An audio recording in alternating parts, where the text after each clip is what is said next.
disait signé Thomas de Saint-Léger. J'avais promis à mon papa de revenir avec le trophée. Pour me faire pardonner, je vais essayer de revenir avec la 3e place. Au Maroc, Eriksen n'aura pas complètement exorcisé les démons de Boaké, mais en 2 ans, l'homme et le sélectionneur ont bien changé, moins émotif, plus apaisé, plus complet, au niveau, tout simplement, du grand défi nigérian.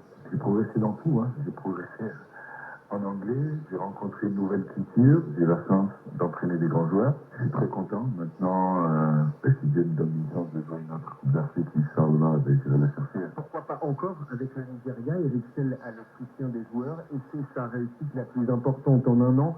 Le Malien aura su fédérer un groupe de talents aux égaux parfois démesurés, faire jouer, bien jouer, ensemble, des stars autant capables de caprices que de coups d'éclat.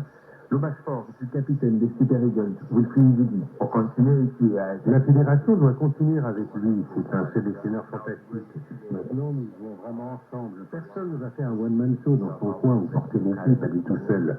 On pense vraiment en tant que groupe, et ça, c'est sa philosophie. Donc, chapeau à lui, il fait vraiment du super boulot avec nous. On regrette qu'Eriksen ne soit pas venu plus tôt ressusciter l'équipe la plus spectaculaire d'Afrique, absente de la Coupe du Monde l'été prochain. Les Super Eagles et leurs sélectionneurs aux yeux clairs vont nous manquer. Thomas de Saint-Léger, Casablanca, RFI, Égypte-Nigeria, coup d'envoi 16h en universel. Un match pour la 3e place de cette Coupe d'Afrique des Nations à suivre en intégralité sur nos antennes. Avant la grande finale demain, Sénégal-Maroc. Pour tout savoir sur cette finale, rendez-vous sur RFI.fr. Le journal de la CAN, signé Victor Messistralo, 6h44 au temps universel. Nous poursuivons notre série de reportages dans l'Afrique du Sud. Direction Johannesburg, où le service public est au bord de la rupture et les personnes âgées ont fait le plus fort.